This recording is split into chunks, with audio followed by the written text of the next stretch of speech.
সালাম and welcome back to another video. তো আজকে কথা হলো মেগাস্টার শাকিব খান এবং তার মানে আপকামিং সিনেমা নিয়ে। দেখো, শাকিব খানের আপকামিং এই চলতি বছরে বড় পর্দা রিলিজ হতে চলেছে সোলজার, এটা আমরা সকলেই জানি।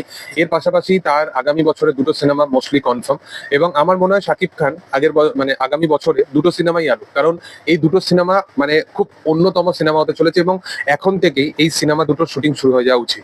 মানে দেখো, আমার মনে হয় যে রোজার ঈদের পরে যে কুরবানি ঈদের যে কাইন্ড অফ পিরিয়ডটা থাকে, ওই 1-1.5 মাসের মধ্যে এত বড় লেভেলের সিনেমা শুট করা সম্ভব নয়। সেই কারণে এখন থেকেই শুটিং শুরু হয়ে যাবে। দেখো, আমার কাছে আপডেট এসেছিল যে রায়ান রাফি পরিচালিত তুফান 2 সেইটার শুটিং নাকি আগে থেকে স্টার্ট হবে, বাট এখন যেটা শোনা যাচ্ছে যে না, বরবাদের শুটিংই আগে থেকে স্টার্ট হবে। বরবাদ বারবার কেন বলছি, কারণ বরবাদ ফ্র্যাঞ্চাইজের টিমই পুরোপুরি এই কাজের সাথে সংযুক্ত থাকবে। তো এই কাজটা আগে শুটিং হবে এবং এই কাজটা রোজার ঈদ উপলক্ষে আসবে, এবং এই কাজটা এই বছরই শুটিং কমপ্লিট হয়ে গেলে তারপরে রায়ান রাফির সাথে সিনেমাটা আসবে। রায়ান রাফি রিসেন্টলি সুরঙ্গ 2 এর উপর কাজ করছে, এবং এটা বলে রাখি যে এইটা কিন্তু বরবাদের ফ্র্যাঞ্চাইজ নয়, এটা একদমই অন্য রকমের গল্প নিয়ে এই সিনেমাটা ডেলিভার করবে।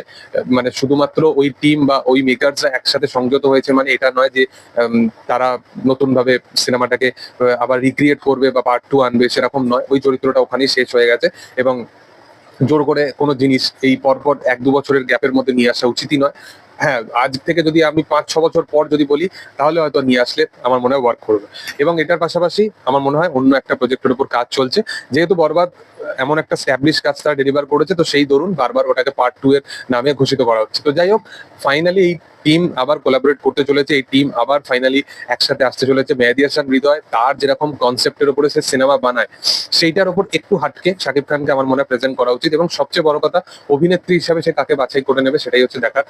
ইদিকা পাল শাকিব খানের জুটি খুব স্ট্যাবলিশ একটা জুটি, এবং বারবার শাকিব খানের প্রত্যেকটা সিনেমার তাগিদেই সেই দুজনের নাম বারবার শোনা যায়, এবং এই সিনেমাটাতেও কি পার্টিকুলার সেই জুটিকেই দেখা যাবে কিনা এটাই বড় প্রশ্ন। তবে এখনই কিছু সঠিক সিদ্ধান্ত নেওয়া হয়নি অভিনেত্রী হিসাবে কাকে রাখা হবে না হবে, বাট এই টিমটা তাদের সিনেমা হিসাবে যে প্ল্যানিং প্লটিং তারা যে করে বা পাইরেসি ওরিয়েন্টেড যে প্ল্যানিং প্লটিং গুলো করে, সেগুলো কিন্তু একদম প্রপার অ্যাকুরেট হয়, যাতে তাদের সিনেমার উপরে কোনো রকম ভাবে কোনো বাজে ইম্প্যাক্ট না পড়ে। তো সেই জিনিসটা তারা বোঝে, এবং তারা মার্কেটিংটা পুরো বোঝে যে কিভাবে কোন সিনেমার উপরে কতটা কি খরচা সাপেক্ষ করা উচিত, এবং যাতে বাংলা ইন্ডাস্ট্রির সিনেমা কোনোভাবে ওই ব্যাগেজ বা ব্যারিয়ার যাতে মানে খুব বেশি করে যাতে প্রবলেমে না পড়ে।